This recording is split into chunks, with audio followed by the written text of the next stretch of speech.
नमस्कार विद्यार्थी मित्रांनो, मी शोभा पाटील तुम्हा सर्वांचे पुन्हा एकदा हार्दिक स्वागत करीत आहे. विद्यार्थी मित्रांनो, तुमच्या इयत्ता 6वीच्या मराठीच्या पाठ्यपुस्तकातील कविता चंद्रावरची शाळा ही कविता आपण मागच्या तासाला बघितली आहे.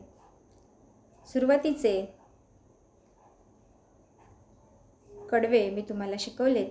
आता आपण कविता क्रमांक 12 चंद्रावरची शाळा याचा भाग क्रमांक 2 हा बघणार आहोत. कवयित्री आहेत चारुता पेंढारकर. मित्रांनो, मी तुम्हाला सांगितले होते की ही जी कविता आहे आपण त्याचा पूर्वार्ध, त्याचा एक थोडा अर्धा भाग बघितला मागच्या तासिकेला.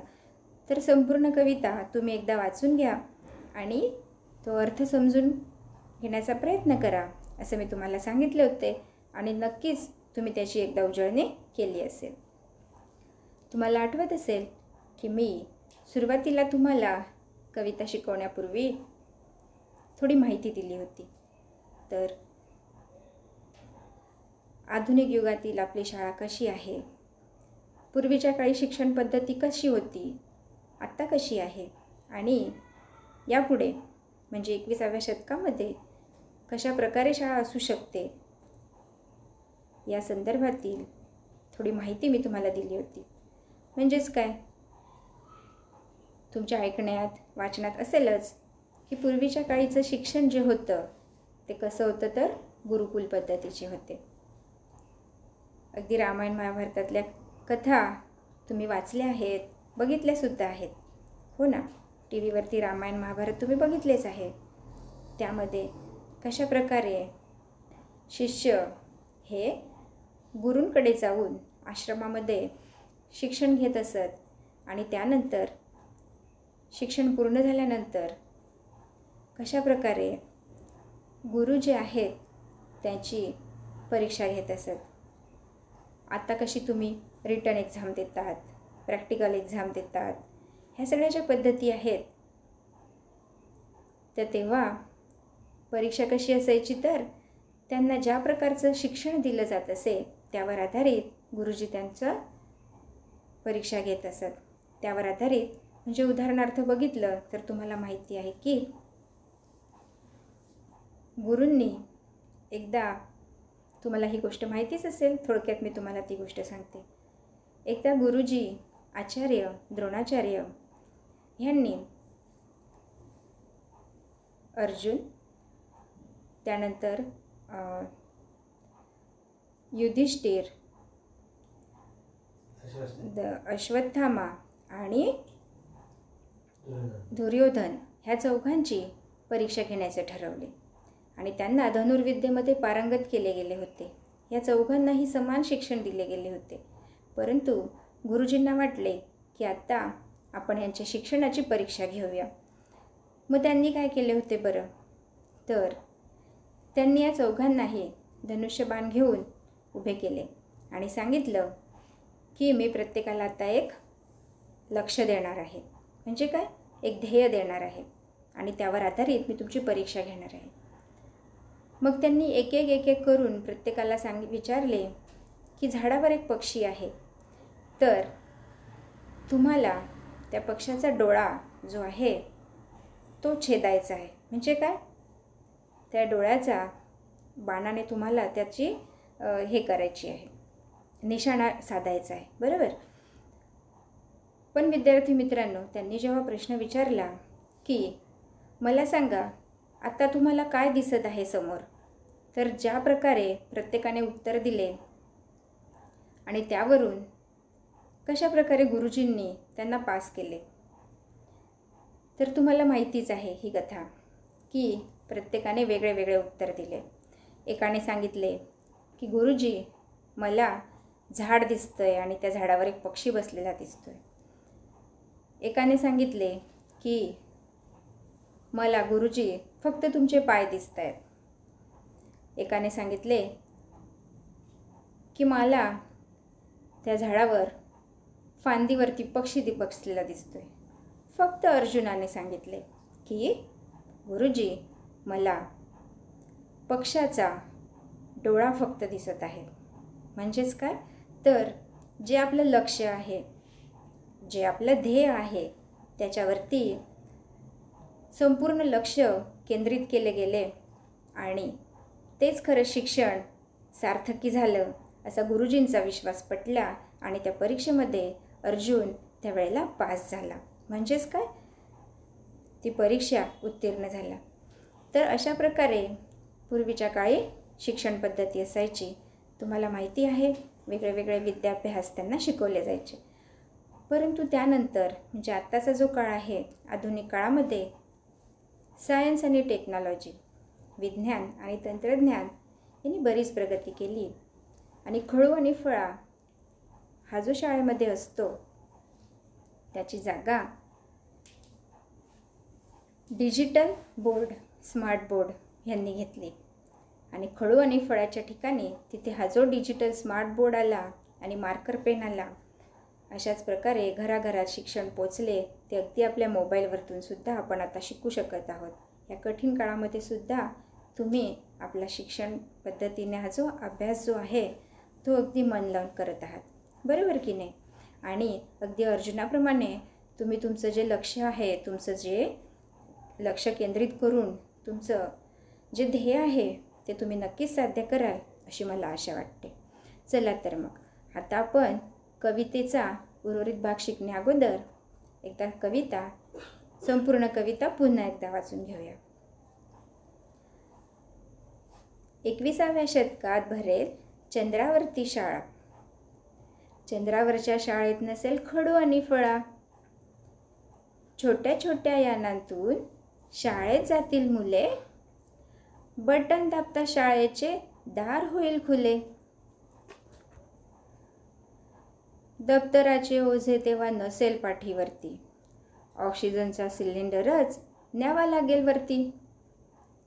भाजी पोळीच्या डब्याची राहणार नाही कटकट, जेवणाची गोड गोळी घेऊन टाकायची पटपट. पेटीचा तास कसा होतो ते पहाल, एक उडी मारताच तसेच तरंगत राहाल. दाबायची बटणे एवढाच फक्त अभ्यास, चंद्रावरती पोचलात की झालातच पास. अशी असेल भारी चंद्रावरची शाळा, चंद्रावरच्या शाळेत फक्त चांदण्याशीच खेळा. अशा प्रकारे ही कविता आपली एकदा वाचून झालेली आहे. चंद्रावरची शाळा भाग 2 म्हणजे काय, आता हा पुढचा ह्या कवितेचा उर्वरित भाग जो आहे त्याला आपण भाग 2 असे नाव दिलेले आहे.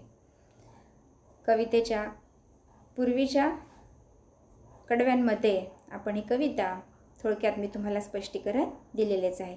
21व्या शतकामध्ये जी शाळा भरणार आहे तर ती कशी भरणार आहे, कुठे भरणार आहे, अक्षरशः चंद्रावरती. म्हणजे काय, झाडाखाली नाही, शाळेच्या इमारतीमध्ये सुद्धा नाही, तर ती चंद्रावरती, अगदी चंद्रावरती. आपण प्रत्येकजण चंद्रावर पोचण्याचे स्वप्न तर बघतोच आहे, परंतु चंद्रावर शाळा भरवण्याचे स्वप्न हे साकार होणार आहे असं कवयित्री जणू काही आपल्याला सांगत आहेत. आणि या चंद्रावरती जर शाळा भरली तर कशा प्रकारे मजा येणार आहे, काय काय गोष्टी तुम्हाला जी तुम्हाला कटकट वाटते, डब्बा, भाजीपोळीचा डबा, बरोबर की नाही, तर हा डबा तिथे न्यायची गरज नाही. त्यानंतर आपण बघतो की आपण जसजसे आकाशामध्ये जातो, म्हणजे काय, जमिनीपासून वर वर जातो तर ऑक्सिजन म्हणजे हा जो प्राणवायू असतो तो कमी होत जातो. ऑक्सिजनची लेव्हल जी असते, मात्रा जी असते ती कमी कमी होत जाते. तर कवयित्रीने काय सांगितले आपल्याला, 21व्या शतकात भरेल चंद्रावरती शाळा, चंद्रावरच्या शाळेत नसेल खडू आणि फळा, छोट्या छोट्या यानांतून शाळेत जातील मुले, बटन दाबता शाळेचे दार होईल खुले.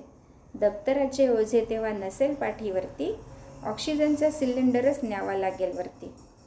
भाजीपोळीच्या डब्याची राहणार नाही कटकट, जेवणाची गोड गोळी घेऊन टाकायची पटपट.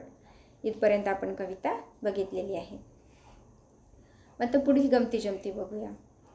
जेवण नको, जेवणाची जणू काही गोडगोडी घेतली का भाजीपोळ्याच्या डब्याची कटकट नको, असं कवित्री सांगतात. पीटीचा तास, तुम्हाला सगळ्यांचा आवडता पीटीचा तास, हो की नाही? तुम्हाला भरपूर मज्जा करायला, खेळायला मिळतं पीटीच्या तासाला. मग हा पीटीचा तास जेव्हा जमिनीवर म्हणजे शाळेच्या अंगणामध्ये ग्राउंडवरती होतो, तेव्हा तुम्ही धावतात, पडतात, एकमेकांना पकडतात, खेळ खेळतात, तेव्हा होणारी गंमत. परंतु चंद्रावरच्या शाळेमध्ये जेव्हा पीटीचा तास असेल तर तो कसा असेल बरं? पीटीचा तास कसा होतो ते पहाल, एक उडी मारतास तसेच तरंगत राहाल. जमिनीवरती म्हणजे पृथ्वीवरती आपल्या शाळेमध्ये जेव्हा आपला पीटीचा तास असतो आणि तुम्ही जमिनीवर उडी मारतात, तेव्हा वर उडी मारली तर तुम्ही कुठे पडतात बरं? खाली जमिनीवर पडतात, हो की नाही? कारण काय, तर आपल्या पृथ्वीला गुरुत्वाकर्षण शक्ती आहे.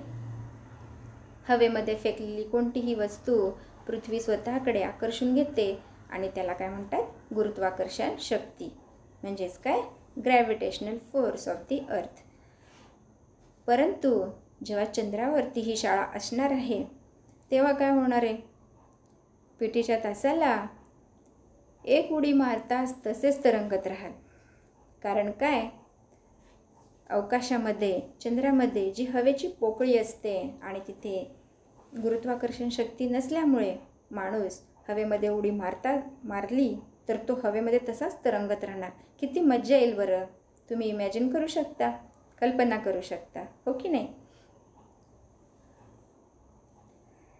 दाबायची बटणे एवढाच फक्त अभ्यास, चंद्रावरती पोचलात की झालातच पास. किती सोपे नाही का? फक्त तुम्हाला काय करायचं आहे? बटणे तेवढी दाबायची आहेत. आणि हाच फक्त अभ्यास. म्हणजे काय करायचं आहे? तर सराव करायचा आहे, अभ्यास करायचा आहे. कुठल्या याला कुठलं बटन दाबलं गेलं पाहिजे, ही बटणं अजूनही आता आपण बघतो टेक्नॉलॉजी एवढी फास्ट झाली आहे. ती रिमोट, लहानपणी पण सुद्धा तुम्ही रिमोट कंट्रोलच्या गाड्या शिकल्यात, खेळलेत, हो की नाही? आतासुद्धा आपल्या घरात बरीचशी वस्तू आहेत की ती बटनांवरती चालतात. तर चंद्रावरच्या शाळेमध्ये सुद्धा तुमचा अभ्यास काय असणार आहे बरं? तर बटणे दाबायचं हा तुमचा अभ्यास असणार आहे. आणि त्यामध्ये चंद्रावरती पोचलात की झालातच पास. पास होण्यासाठी तुम्हाला काय करायचं आहे? तर तुम्हाला चंद्रावरती पोचायचं आहे. अगदी व्यवस्थितपणे चंद्रावर पोचलात की मग तुम्ही पासच झालेत, असं कवित्री सांगतात. अशी असेल भारी चंद्रावरची शाळा, चंद्रावरच्या शाळेत फक्त चांदण्यांशीच खेळा. तुम्ही लहानपणी शिकलेत ट्विंकल ट्विंकल लिटिल स्टार, हो ना? आणि सरका तुम्ही कल्पना करा की खरोखरच या चांदण्यांशी, ह्या स्टारशी आपल्याला खेळायला मिळेल. या शाळेमध्ये, चंद्रावरच्या शाळेत जर यांच्यासोबत खेळायला मिळेल तर किती मज्जा येईल, हो की नाही? तर कवित्री म्हणतात, अशी असेल भारी चंद्रावरची शाळा, चंद्रावरच्या शाळेत फक्त चांदण्यांशीच खेळा. तिथे काय करायचं आहे तुम्हाला? फक्त चांदण्यांशीच खेळायचं आहे. आणि अशा प्रकारे तुम्हाला या चंद्रावरच्या शाळेत खूप मज्जा येणार आहे. तर मग ही कविता, अशा प्रकारे आपली कविता शिकून झालेली आहे. आता तुम्ही तुमचं पेन आणि वही घेऊन बसायचे आणि शब्दार्थ लिहून घ्यायचे. चला तर मग पहिल्यांदा लिहूया शब्दार्थ. शतक. पहिला शब्दार्थ काय आहे? शतक. आणि त्याचा अर्थ काय होतो बरं? शतक म्हणजे 100. क्रमांक 2, ओझे. ओझे म्हणजे वजन. ओझे, वजन.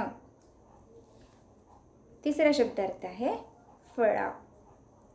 फळा म्हणजे फलक, ज्याला आपण इंग्लिशमध्ये म्हणतो ब्लॅकबोर्ड. मग तुम्ही लिहायचं आहे फळा, फलक. त्यानंतर चौथा शब्दार्थ आहे दार. दार म्हणजे दरवाजा, आपण ज्याला डोअर म्हणतो. पाचवा शब्द आहे यान. यान म्हणजे काय? अवकाशातून प्रवास करणारे सुसज्ज वाहन. यान म्हणजे अवकाशातून प्रवास करणारे सुसज्ज वाहन. तर अशा प्रकारे शब्दार्थ तुमचे लिहून झालेत. आता बघूया आपण एका वाक्यात उत्तरे लिहा. पहिला प्रश्न आहे, चंद्रावरती शाळा कोणत्या शतकात भरेल? चंद्रावरती शाळा कोणत्या शतकात भरेल? त्याचं उत्तर लिहायचं आहे. चंद्रावरती शाळा 21व्या शतकात भरेल. चंद्रावरती शाळा 21व्या शतकात भरेल. दुसरा प्रश्न आहे, चंद्रावरच्या शाळेत जाताना कशाचे ओझे नसेल? तर उत्तर काय लिहिणार बरं? चंद्रावरच्या शाळेत जाताना दप्तराचे ओझे नसेल. प्रश्न क्रमांक 3, चंद्रावरच्या शाळेत कशाची कटकट राहणार नाही? उत्तर आहे, चंद्रावरच्या शाळेत भाजी पोळीच्या डब्याची कटकट राहणार नाही. चौथा प्रश्न आहे, चंद्रावरच्या शाळेत अभ्यास कसा करावा लागेल? तर उत्तर काय बरं? तुम्ही उत्तर लिहायचं आहे. चंद्रावरच्या शाळेत बटणे दाबून अभ्यास करावा लागेल. अशा प्रकारे प्रश्न उत्तरं तुमची लिहून झालेली आहेत. आता विद्यार्थी मित्रांनो, काही समानार्थी शब्द आपल्याला लिहून घ्यायचे आहेत. तर पुढील प्रश्न आहे, समानार्थी शब्द लिहा. पहिला शब्दार्थ आहे छोटे आणि त्याला समानार्थी शब्द आहे लहान. छोटे म्हणजे काय? लहान. दुसरा शब्द आहे खुले आणि खुले म्हणजे उघडे. तिसरा शब्द आहे चंद्र. चंद्र म्हणजे शशी. चौथा शब्द आहे उडी. उडी म्हणजे काय? झेप. तर अशा प्रकारे समानार्थी शब्दसुद्धा तुमचे लिहून झाले असतील. तर मग चंद्रावरच्या शाळेमध्ये सर्वांना मज्जा आली असेल, हो की नाही? तुम्हाला सर्वांना ही कविता आवडलीच असेल. तर तुम्ही एकदा कविता वाचून घ्यायची आणि त्यावरील प्रश्न, समानार्थी शब्द या सर्वांचा अभ्यास करायचा. आणि तुम्हाला सर्वांना असेच मोठे ध्येय ठेवून आपला अभ्यास जो आहे तो पूर्ण करायचा आहे. आणि त्यासाठी मी तुम्हा सर्वांना शुभेच्छा देते. धन्यवाद.